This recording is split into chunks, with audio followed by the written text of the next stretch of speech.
Good. So I'd like to welcome all of you to this webinar presented to you by Philanthropy Advocacy, a joint project of EFC, European Foundation Center, and Dafne, the Donors and Foundations Networks in Europe.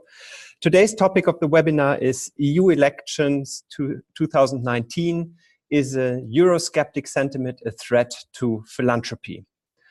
I'm looking very much forward to our discussion with our three experts and you, our audience from across Europe and also the US, representing foundations, policy institutions, civil society organizations, universities and companies just 10 days ahead of the European elections.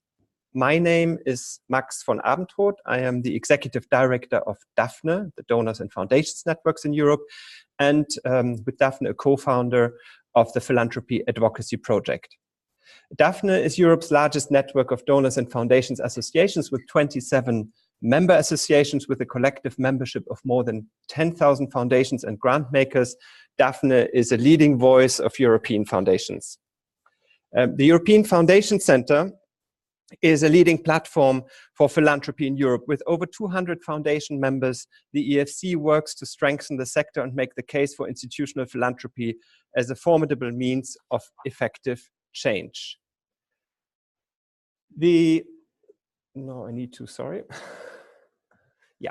So the Dafne and EFC joint advocacy project Philanthropy Advocacy acts as a monitoring, legal analysis and policy engagement hub for European philanthropy. Its main objective is to shape the national, European and international legislative environment by implementing the European advocacy roadmap for a single market for philanthropy. Before kicking off the discussion, I would like to share some housekeeping points with you. First of all, when we start in a moment with the speakers, each speaker will have 10 minutes for the presentation. After having had the three presentations, we will have time for discussion. Every one of you is muted at the moment, except for the speakers. In order to ask questions, please use the Q&A box that you can see on the bottom of your screen. And there's already something going on, so you will find out more about this. You can also make a comment or ask a question by using the mic. Please let me know before by using the chat box. I would then unmute you, and I have a helping hand. I have to admit, Hanna is gratefully assisting me in order to assure a smooth proceeding here of this webinar. For your information, this webinar will be recorded. I would like to introduce you here with our speakers. So as you can see from the overview here, we had a last-minute change this morning as Ludwig Forrest from the King Baudouin Foundation has been called to the plenary meeting of the European and Economic Social Committee taking place just now as we speak. It's a special day because the ESC is today adopting a philanthropy opinion requested by the Romanian presidency, and Ludwig is the expert accompanying this opinion. So we keep fingers crossed that the ESC will adopt a future-proof opinion today while we talk here. Gratefully, Isabel Penalosa has accepted to join us instead, and I will now introduce to you the speakers.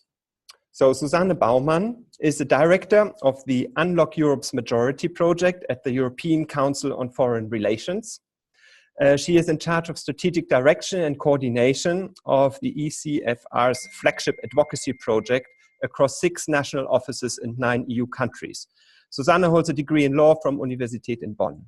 Maybe just a quick word on the European Council on Foreign Relations. It's an international think tank that aims to conduct cutting-edge independent research on European foreign and security policy and to provide a safe meeting space for decision makers, activists and influencers to share ideas. We will hear in a moment more about the outcome of this work, as Sabine will tell us what to expect from an EP with 30% plus Eurosceptical MEPs.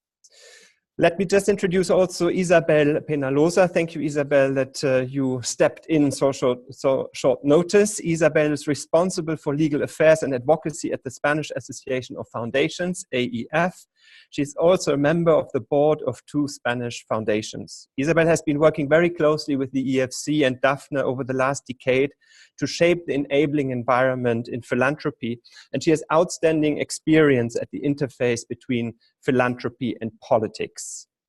The Association of Spanish Foundations was established in 2003, represent and defend the interest of the foundation sector, provide services to members and member foundations, and unite and strengthen the foundation sector. Isabel will talk to us about what is the potential of philanthropy in Europe and why do politics matter.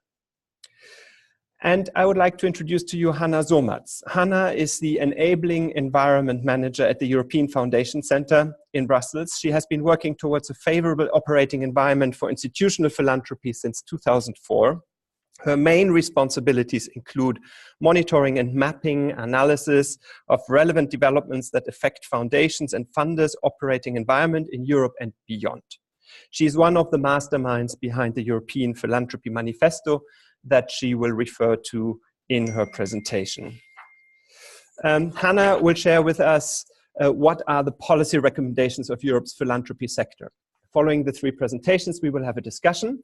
But now I would like to hand over to Susanne. Susanne, please tell us what to expect from the European elections.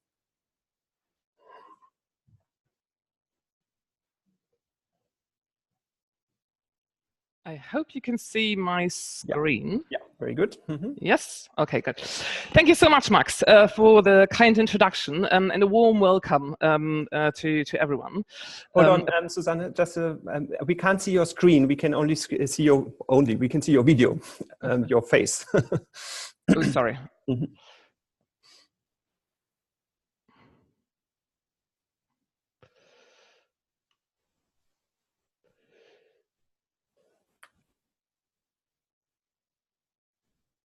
So does this work now? Yeah, perfect. Okay. So, yeah, thanks again, Max, and sorry about that. So warm welcome for me as well to everyone. A pleasure to talk to you. Thank you so much for inviting me to this webinar. And let me really dive right away into answering a really highly relevant, as a highly likely question, really. That is what to expect from a European Parliament with a 30+ European sceptical MEPs. So that is the question I'm kind of really wanting to dive into. And let us start really by taking a look at the seat projections and the coalition options, which are really interesting. And you will all know that that the UK in the meantime confirmed participation in the elections. So really we have to take that into consideration here. Looking at this chart and looking like how the European Parliament really will consist of over the next session, the left bloc, specifically with the UK now joining, and so the kind of an increase in the increase in the Labour mandates will probably lead to kind of that the left bloc basically will be the biggest bloc in the European Parliament, and then followed basically as a second already the EU sceptical bloc, which will then be for the first time really the second biggest bloc in the European Parliament, and then followed by the right bloc, which is the third biggest. And we still have to bear in mind with that so far Orban is with Fidesz still part of the EPP, but if the anti-European parties will do well in the elections, it might be an increased likelihood that he might take Fidesz out even out of the EPP, which would even kind of increase the anti-Europeans and make the right bloc even kind of weaken that even further. A really interesting position will have the kind of center bloc with ALDE and for the first time La République En Marche, which is taking place for the first time in the elections. So it will be the smallest bloc, but it has some kind of kingmaker function. So I think the center bloc can really, if they either kind of go with the right or the left bloc, they are very much kind of will be the ones that can really drive the decision making by just really joining forces, which I think is a very interesting thing to watch really. But really, let's look at the challenges that these dynamics bring really. The Grand Coalition, consisting of the EPP and the S&D, for the first time will be getting less than 50% of the seats. So there will be no clear majority in the next European Parliament, but instead it will be kind of a really finely balanced back and forth, let's say, between the left bloc of the and the kind of right bloc and the anti-Europeans. So there's kind of no clear majority, but there's a kind of lot of balancing that will be taking place in the next Parliament. And while the anti-Europeans, the Eurosceptic parties, will have a big gain, I think it remains to be seen, because of their heterogeneity, if they really kind of will be able to kind of really work closely together. But definitely, we can see kind of a high interest in aligning tactically where possible. So that will be also an interesting dynamic. And on top of that, you can see that depending on the outcome of the elections, really, also several parties of the mainstream right, les Républicains in France, for example, or the PP in Spain, they are also kind of flirting with some of the populist ideas. So I think that also needs to be taken into consideration looking at this dynamics. Let's look at really what's at stake with a 30 plus. We are basically predicting a 35% majority, a percentage of seats in the European Parliament. So here you can see an overview of where like a third of the seats up to just under 50% of the seats in the EP becomes highly relevant. And you can see that there are kind of several areas where this percentage, the third of the seats, is really highly relevant. And we will now dive into some of them to kind of look more closely at what it concretely means. So first, I want to, and most notably, I think, 1/3 of the seats is enough to effectively block the rule of law mechanism in the European Parliament, so Article 7 of the EU Treaty, because there is a 2/3 approval by the EP in terms of initiating this. And we have really seen this with the procedures against Poland, Hungary most recently, that the EP approval really is vitally important for this.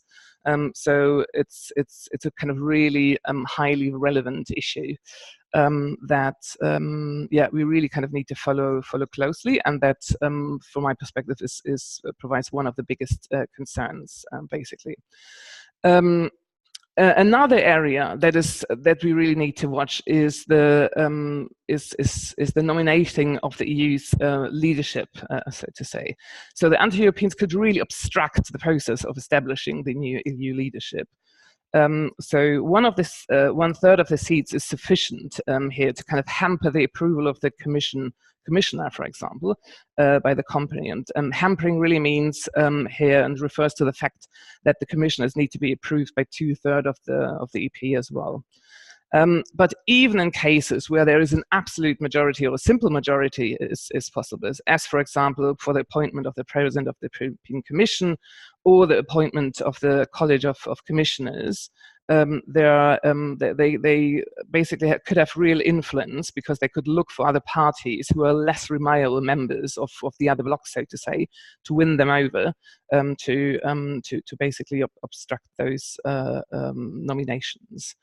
And another real challenge, and that is more kind of realpolitik maybe, is, and I think what we have really heard from Brussels a lot is that there's almost less fear about the results, but more fear about like who are the individuals that, for example, Rome or Warsaw will be sending, the individuals they will be sending to Brussels because very practically the kind of directorate generals have a significant influence, obviously, and individuals really can really hamper and can really block a lot of great work there.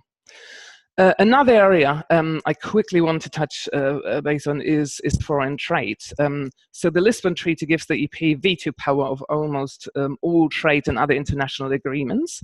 and it requires an absolute majority for that. While the anti-Europeans are not aligned on the issue, they still could seek tactical alliances in certain cases, I think. And yeah, I just really wanted to on top of this, I think European citizens are also kind of not very supportive of the EU's trade, as you can see from this chart, but rather trust their national governments. So this kind of could also give them wind into their sails, so to say, on this matter of foreign trade. Looking at foreign policy, which is obviously very relevant for ECFR, formally the European Parliament is not leading on foreign policy, but the European Parliament really plays an important role here. And it plays an important role, for example, in shaping the discourse in foreign policy, in providing normative guidelines, but also in terms of consent to trade agreements, but also by simply being vocal really about issues. Yeah, as ECFR, we really have the fear that foreign policy could become like one of the first victims of the EU's post-election fragmentation. So that will be interesting to see from our perspective. And to contrast this really with some data we basically have gathered, that foreign policy for EU citizens is really an area where they want more EU, where they really think that EU can effectively deal with China, but whereas like my own country can't as effectively. Let me conclude. So the European elections happen really against the background of strong expectations on the part of the European electorate that the EU really needs to deliver. The challenge really is how the EU can be really efficient if both the European Parliament, but then potentially also the European Council is going to be really fragmented. So that is really a big question. And just really looking at the country level, the anti-Europeans rule already in 3 EU countries. In 6 they are part of the government, and they provide parliamentary support to a further 2 governments. I think also kind of just comparing like the national level with the kind of EU level engagement, we all know that there are also always very strong dynamics between a capital and Brussels level. So that will be a really interesting and so far for us really a bit worrying phase that we are looking ahead to. Thank you so much, and I will start sharing my screen now. So Isabel, you can take over from here.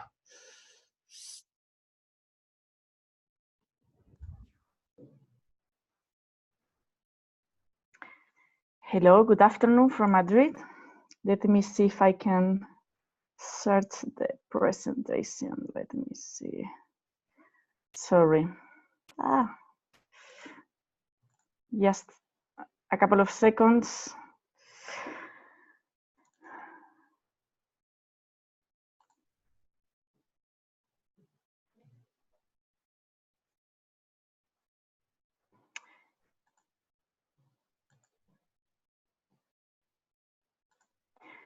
Here we are, sorry.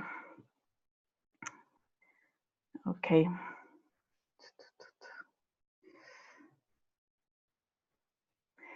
Hello, thank you, Max. Thank you, Susanne. Well, what is the potential of philanthropy and why do politics matter? I think that why do politics matter? I think that is clear, but I will try to explain what is the potential of philanthropy nowadays. So let me see if I can share the whole screen, please. Here we have, sorry.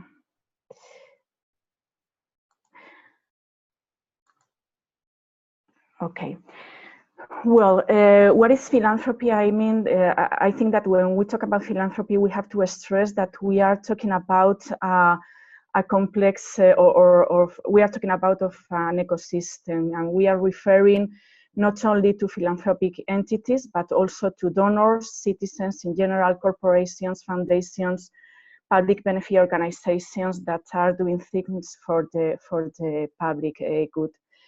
Figures are not absolute, but are important. When we talk more concretely about foundations in Europe, we are talking about 147,000 registered public benefit foundations, and that means 60 billion euros of annual expenditure, such as grants and donations.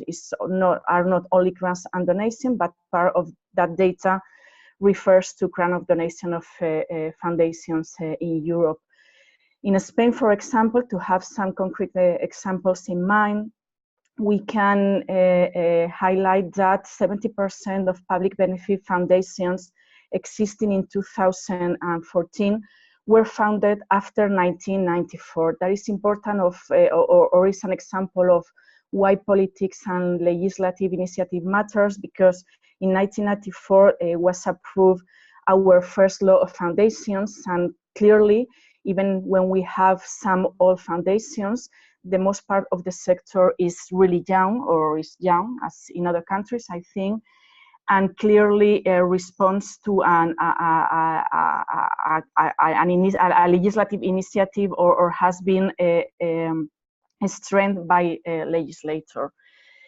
If we talk about the role and value of philanthropy, we have to say that we are talking about private resources for the public good. We are talking about millions of individual citizens and corporate donors that are giving, as I've said, to good causes in Europe.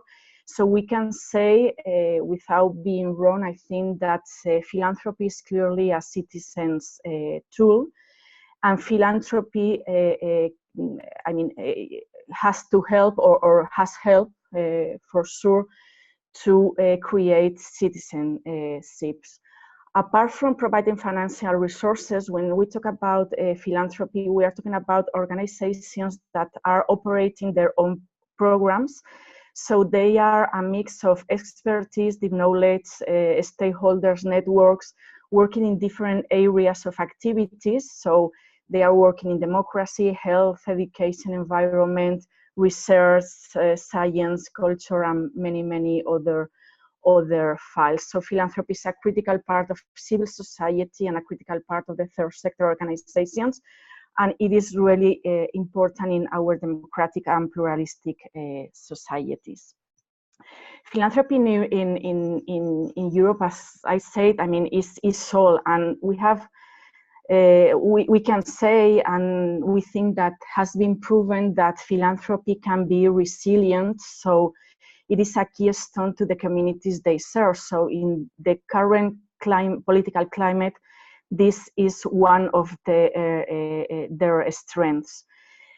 But anyway, even when philanthropy has been resilient and has been there for a long time, philanthropy needs clearly a favorable social, culture, and legal environment.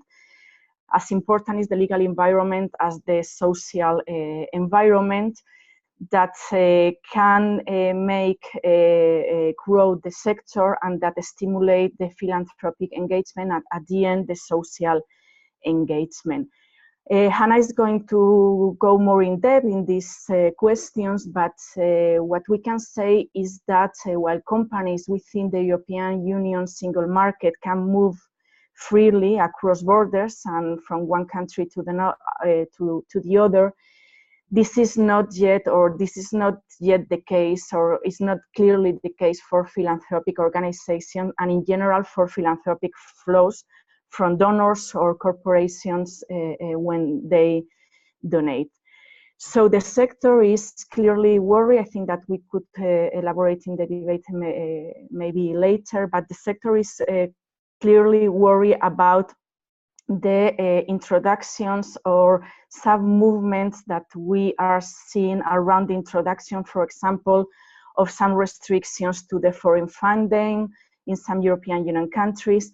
And in general, we are worried about some demands from the security agenda. And I think that more than ever, the binomial between security and freedom in general in Europe or all around the world is a threat, but we have to stress that a balance is clearly needed if we want to protect and to make philanthropy and civic engagement grow.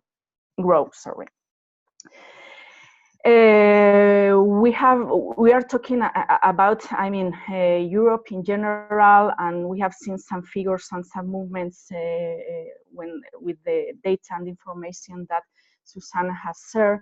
But we can clearly see that some governments, not in a coordinating way necessarily, but some governments are introducing or considering to introduce tighter rules that are reducing the operating space for philanthropy. And in general, we are seeing, I will say that once again, I mean, it's not new or it's not clearly new, a negative public discourse. It's a mix of misunderstanding of the sector, suspicion, but in general, even in those countries where there are not so strong restrictions to philanthropy or civil society, we are seeing that governments are considering to review or to rethink the philanthropy ecosystem and in general the legal environment or the social environment regarding philanthropy. So, of course, European elections would have a potential impact that's clear, could be negative or positive. Of course, elections and political elections or changes can be an opportunity to stimulate the interest of philanthropy, and this could impact the European landscape, and that is a real, or that is a clearly aim of the sector regarding the next parliament and the next commission, to stimulate the interest for philanthropy, of course. But of course, we are seeing a changed political environment for philanthropy across Europe at the national and at the European level, which clearly is challenging. I think that has been a rise that in general, we can expect, hopefully, if the scenario will be other, we'll be happy as well, but we can say that we can expect to have less friends in the European Union. I mean, or in the European Union institutions in general, because we can face, or we can see that a relevant part of European Parliament, for example, could be not very friendly to civil society or to philanthropy in general, for many reasons, for a lack of knowledge, for a mix of suspicion of or misunderstanding of the sector, but clearly not only because the representatives of the different political groups, some of them, let's say, a little bit extremist, but also, as we are seeing at the national level, because of the need of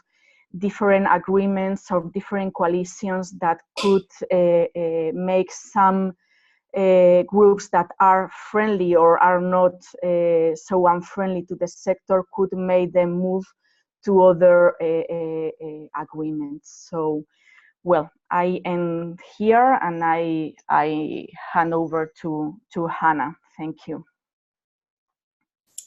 Let me see, I'm going to mute here. Okay.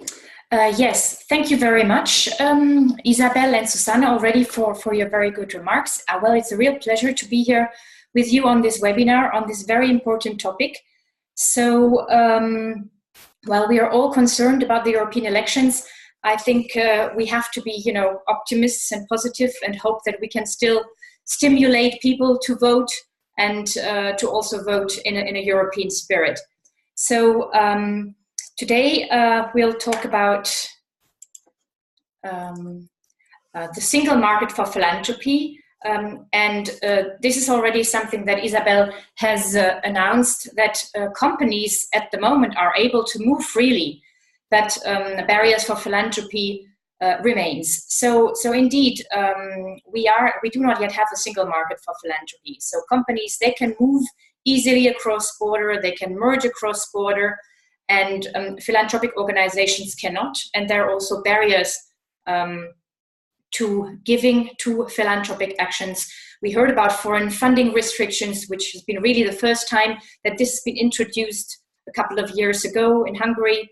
And we get a sense that there is more and more also nationalistic thinking, which is potentially mobilizing in some other countries to introduce foreign funding restrictions. So this is a very worrying development.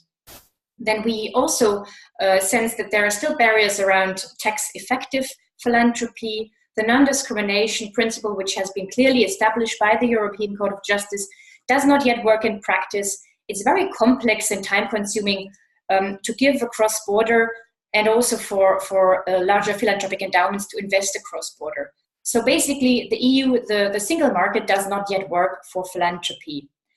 We've also seen over the past years that there's been tighter rules introduced, and one of the key drivers behind these tighter rules have been the security agenda and the valid fight, of course, to fight money laundering and terrorism financing. And this is clearly a valid fight to have, but of course, we are of the opinion that such measures needs to be risk-based and proportionate. So to sum up, philanthropy needs a level playing field, and that's where we have now engaged in this philanthropy advocacy project, Dafne and EFC, to come up with some key recommendations of how the single market for philanthropy idea can be pursued. And we've done that on purpose ahead of the European elections, because we sense that now it's a great momentum with the European elections coming in, where we can formulate our key asks and discuss this with the new policymakers to make sure philanthropy is heard and our recommendations are heard. So here on the slide, you see the European Philanthropy Manifesto, which was launched in March this year with policymakers, European policymakers and civil society representatives and experts in the field. So we worked to formulate these 4 key recommendations. It was an evidence-based analysis. We had researchers help us, in particular one very thorough piece analyzing the operating space for philanthropy today and what could be done to improve the situation, helped us develop these 4 recommendations. They are: recognize philanthropy, reduce barriers to cross-border philanthropy, enable and protect philanthropy, and co-grant and co-invest for public good. I will now briefly go through those. And the first recommendation is to recognize philanthropy. Well, this is something that we have been arguing, that our sector remains pretty much outside the treaties. And I mean, this is clear. The treaties, the EU treaties were crafted with a business, with a market mindset. But of course, now we sense that we have become more and more important players also in the markets and in Europe. So we believe that a better recognition of philanthropy is needed in the treaties, and in particular also in the so-called civil dialogue that it has already been established. And we've been working over the past years already in ensuring that it's made clear that philanthropy is a key player and a key part of this civil dialogue. Its voice needs to be heard, and it needs to be also active partner and participating in the policy shaping.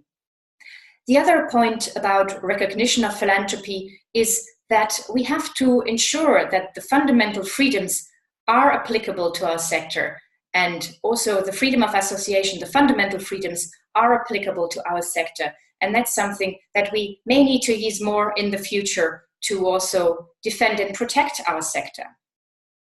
The third point is clearly the engagement with philanthropy and policymaking. As Isabel has outlined, our sector is much more than money, much more than giving money. It is expertise, it is connections. It's a very rich sector that should be part also of the policymaking and shaping. And our sector is ready, and we have already worked with the policymakers, and we would like to stress that more also with the new policymakers to make sure that they consider our sector when crafting policy. Then the second recommendation is really about cross-border philanthropy, which we would normally assume that this is already possible, and there should already be a barrier-free philanthropy within the EU. But as we heard and as we have analyzed, there are new and old barriers that still put barriers to cross-border philanthropy. Of course, we are now putting a finger into the foreign funding restrictions, which we consider potentially in conflict with European values and European freedoms. So that's something where we would want them to stop, and we do not want other countries to introduce them. When it gets to cross-border philanthropy taxation, as I had outlined earlier on, the processes are still very complex and complicated. So we would like to see easier processes introduced around the comparability of foreign-based public benefit organizations and their donors. So this is something where we call on policymakers to change this national level, and we would like to discuss also what is possible at European level, knowing, of course, that the competence is at the member states to craft the tax law. The recognition of a legal personality, you would also take for granted that this is possible. This is not an issue. But indeed, some countries require that philanthropic organizations do register, do create branches even before they can operate and are recognized in another member state. When it comes to cross-border moves, this is highly complicated and legally insecure, so de facto nobody really does it. And we would like to discuss with policymakers, are there any opportunities to change this system? Are there ways to open up these options also for the philanthropy sector? When we get to reducing barriers to cross-border philanthropy, many of you will know that we've been pushing a long while for a European Foundation statute. This was not successful at the time, but maybe in the future we can discuss again the development of European legal forms for organized philanthropy with the aim to reduce the barriers to cross-border philanthropy. The third recommendation, that is enable and protect philanthropy. So we are formulating a call, in particular also on the member states, to provide for an enabling environment for philanthropy.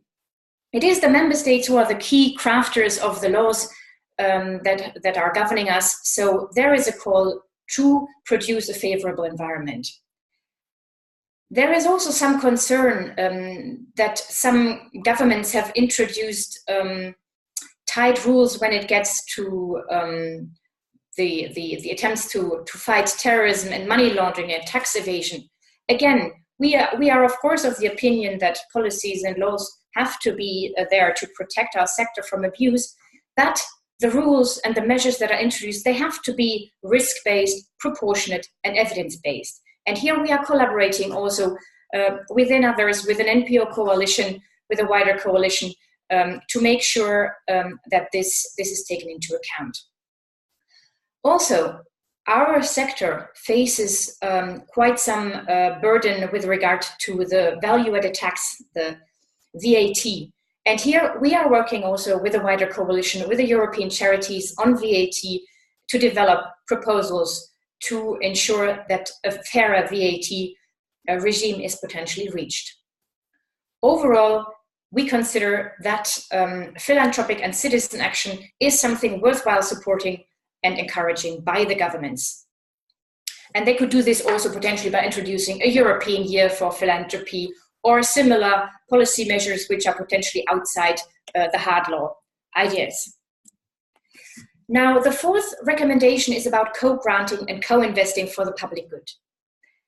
We heard about the shrinking space of civil society in Europe more generally, and while the EU has been very active also on ensuring that the European values are taken into account or protected outside the EU, we sense that inside the EU we do not have similar mechanisms. So we are supporting the idea of the creation of a European EU fund for democracy, human rights and values. And this is something that also some of our members have been very actively pushing for, and we as Philanthropy Advocacy at the same time. Another important point included in this fourth recommendation is that we would also like to see that the EU budget potentially develops instruments that could facilitate engagement into social innovation tools, social investments. And here we have engaged with the European Commission, in particular also around the EU Invest instrument, which includes also a guarantee instrument to facilitate more social investments. So we are very excited about these new developments, and we hope that also with the new policymakers, we can continue to engage around that to create a more favorable environment for philanthropy. Times are challenging, but of course, we now have some key recommendations that we would like to promote and push for with the new policymakers, how challenging that may be. And here, the last slide is simply with some more information that is available on our joint website, which we have created within the Philanthropy Advocacy initiative, where you find more information. And I think I'll stop here and hand over back to Max. Yeah, thank you very much. Just need to see. Here I am. No, here I'm not. Thank you very much, Susanne, Isabel, and Hanna, for your insights. And I would like to take this opportunity to bring things together a little bit. And then, of course, for everyone else who's on this webinar, please step in with your questions, ideally through the chat box. I would suggest that all the three speakers now get their face shown, so we are all together here and can discuss. Isabel, maybe you can activate your camera as well. Yes. Yeah, perfect. And then we are all together. That's fantastic. All right. A quick question back to you, Susanne, and try and be brief, because I know these are topics that you can kind of discuss over hours and days and so on. What are the assumptions for a scenario that you presented to really have a negative impact on the EU? Thanks, Max. Indeed, yeah. Don't get me started. No, I think the assumptions are really interesting to think about. So, as I said before, it really is important to bear in mind that even if it is a third of the seats of like EU skeptical parties, that still doesn't mean like we have a really solid, rock solid block here. There are many topics on which the anti-Europeans forces, so to say, are not aligned on. I think that is really important to bear in mind. So if there is, to put it the other way around and answer your question, if negative impact from EU skeptical parties would require a very a strong, so to say, and much more than we've seen so far, a strong alignment from EU skeptical parties, which remains to be seen. I think there is a strategic interest in kind of going closer together and really finding common ground where they could really show that there are a force to kind of that one has to calculate with. But yeah, that remains to be seen. On the other hand, it's interesting to see what I said before as well, that we don't have the grand coalition anymore.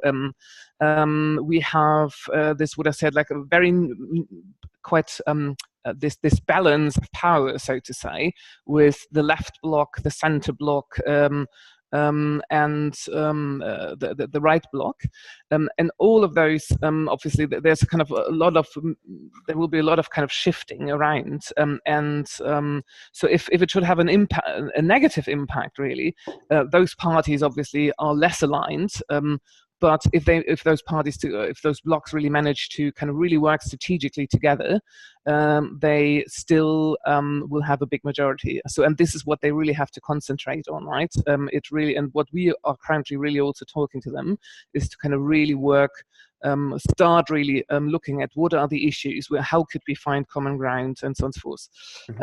So, yeah, that will be interesting times. Yeah. All right. Okay. Thank you very much. That's really interesting to understand, because, of course, the statistics show one picture, but there's a lot more behind it. And thank you very much, Susanne, for giving a little bit more clarification about that. Isabel, just coming back to you for a moment on the Spanish situation. Have you any example from the Spanish policy landscape where you see that there was an initiative limiting the potential of philanthropy? So just to get a bit of an idea of how the impact could be then also at European level.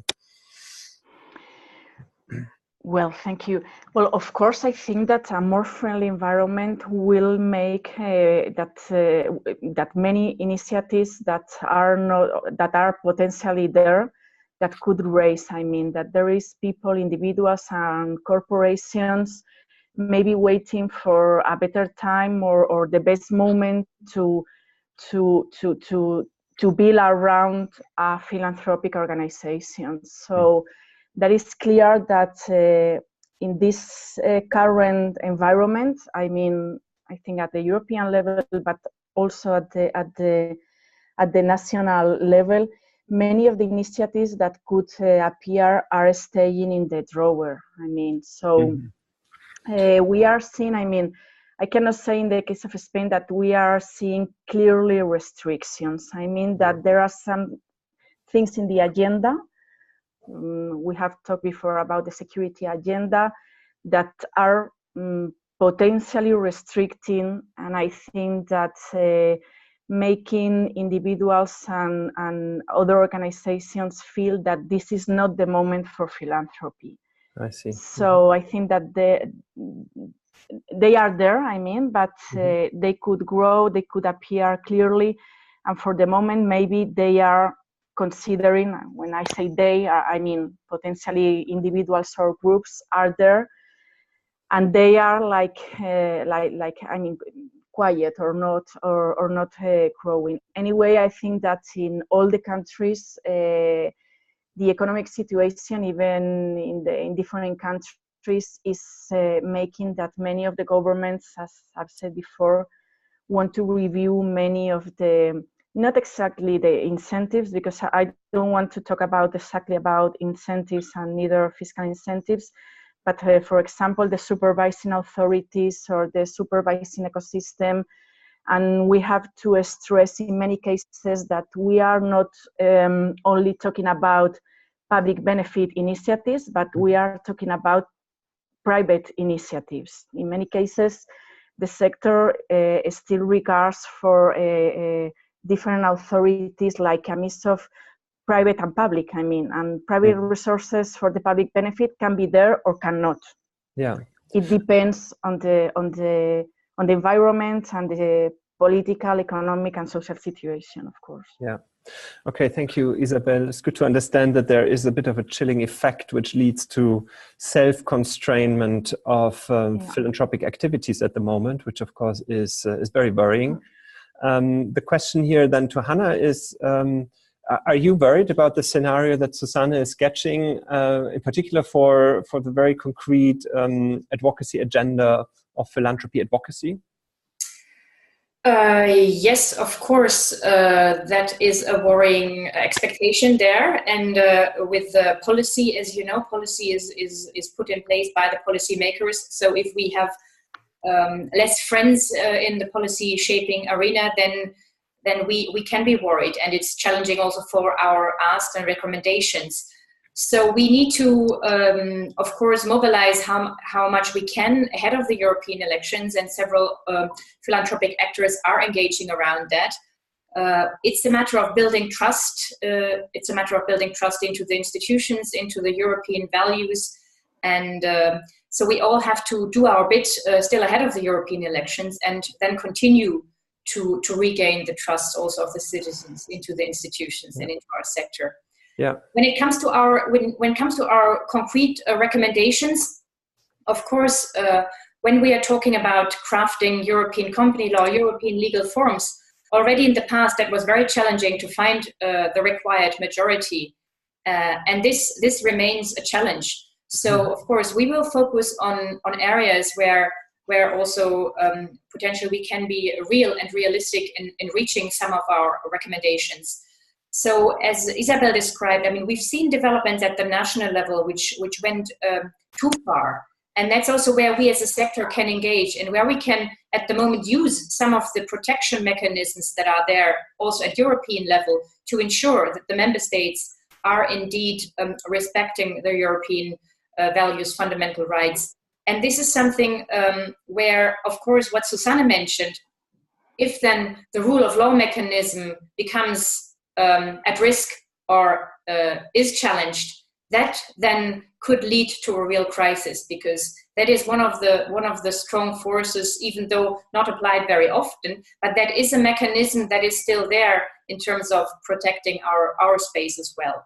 Yeah. So I don't know if you want me to also get into the different asks and what we consider realistic or not.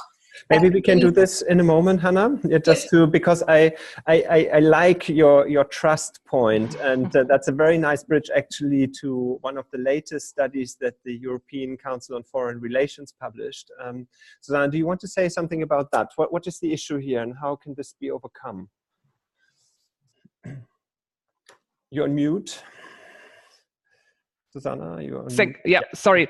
Not very easily, unfortunately, I think. But just to, and I'm happy to kind of share a chart on that because it's really impressive to see. Yeah, so what we have asked in a recent poll that we have done at the beginning of the year is if the electorate, basically, if voters trust the EU institution and or national institutions. And there were significant numbers of people who trusted neither. So, for example, in France, which was the kind of most fascinating result I think we got, there were 69% of the French people who basically said, like, we'd neither trust the EU nor do we trust our kind of national state. In Germany, it was, for example, still at kind of 35%, where people basically, no, we don't trust EU, no, we don't trust the national state.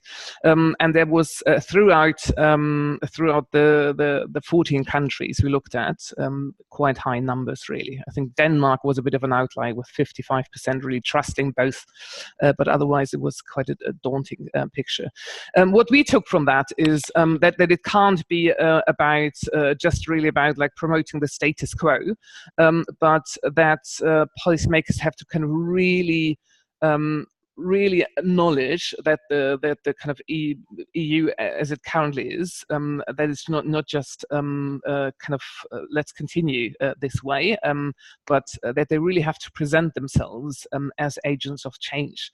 And I think this is what the anti-European party really managed to do, kind of to really position themselves as like, we really have the other options. And then you can question if that's really true or not, or if you like the solutions they present. But this, I think that is really important. That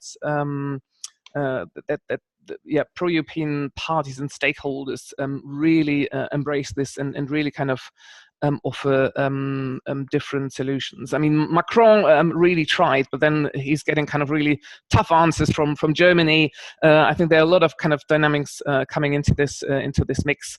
And we also, this is a project we're currently doing now. We also looking into much more kind of into how voters really feel, where they are basically really more in kind of their emotional reality. Also something I think far-right parties and policymakers really manage quite well to kind of really connect emotionally with people and really play with fear. Whereas other parties very often still kind of throw facts and figures and kind of really appeal more to the brain rather than to kind of the heart and the emotions of people. Yeah. And I think there's a lot to learn from that as well. But I'll stop here. Yeah, no, fantastic. Thank you very much. Very helpful. Coming back to you, Hanna, about what is realistic to achieve in this kind of political climate at European level? Yes, I think, I mean, of course, we always have to have some flexibility to see where the doors are opening.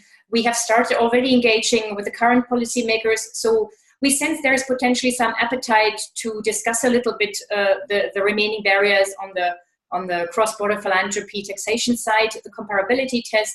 That's where we sense there could be an entry point. Then, of course, the implementation of the civil dialogue, the engagement also with our sector, that's also something I think that is absolutely realistic and real, and we have done it over the past years. It's become a much more or closer or engaged dialogue, and this is important to continue through the Economic and Social Committee as well, where the EFC also holds a seat for the sector. So that's also where we sense that good engagement is possible. So really to make this Article 11, the civil dialogue, work more concretely. Then the issue of making sure that European EU policy as well as national policy with regard to the security agenda is risk-based and proportionate. That's also something where we sense we can play a key role, and this is absolutely vital that we put energy into that. And this is also, in a way, at the moment, something where we sense this is a realistic opening. The sector is becoming much more aware of this, and also the policymakers are. Sometimes the policymakers in charge of this are not the ones that know our sector very well. So again, it's a matter also of building more trust and explaining our sector more and raise the voice then with the policymakers. So the point around the co-investment, the co-granting, that's also something where we stand. There is a realistic opportunity right now with the InvestEU and also with the European Values Fund that is in the pipeline. So that's something that we see as a realistic opening, and that's the one that we as a sector will want to use. Yeah, excellent. Thank you very much, Hanna. I'd like to just go back to the audience and see if there are any questions that come up following this discussion here. Give you the opportunity to come in. If that's not the case, then maybe back to our speakers. Do you have anything that you picked up from one of the other and would like to respond to, or maybe challenge the other panelists? Well, I have a question more than what can, how Eurosceptic environment could affect philanthropy. Maybe the other question will be, what can do philanthropy to battle or to go against this Eurosceptic environment, itself? Mm-hmm. Yeah, because we are part of the same. We can help institutions, or we can help some representatives of institutions to load this Eurosceptic climate. And I think that new generations are key as well. I see it as an Spanish. I was not born within the European Union, mm-hmm. but the next generations have been born within the European Union. So they are sure that things are working in the same way, but we know what the difference could be and how Europe could help to our aims. So yeah. I think that's new generations, in many countries for different reasons, but I see in the case of Spain, I think it is very clear. I think actually quite a lot is happening already in this space, but you're right. We should do more and better probably. And I would love to see a moment right after the elections where we connect with EU institutions around this question and see what we can do, because obviously it's a long-term thing and cannot be done within a week in time for the elections now. But right, I just see here there's one question from James. James, do you want to join us? And Hi, yes. Thanks a lot. Actually, it really sort of touches on what Isabel just said. I think from Susanne's point of the range of skeptics, obviously there's like soft skeptics right through to very hard anti-European skeptics, and I wonder how much of a correlation there is between sort of the degree of skepticism and other issues around closing space for civil society, or indeed philanthropy skepticism, and whether that's skepticism because of foreign funding, or whether it's because it's perceived to be anti-democratic, not transparent, and so on. And then coming back to Isabel's point, to what degree might philanthropy itself be partly a cause of the skepticism, or indeed the fragmentation at European level, and what action can be taken around rebuilding trust in institutions through the actions of philanthropic organizations? Thank you, James. Shall I come in? Yeah. Mm-hmm. Hanna. Okay. No. Very good questions actually. So I think the one point about kind of the need to recall the European values as fundamental, and that they are worth to defend them.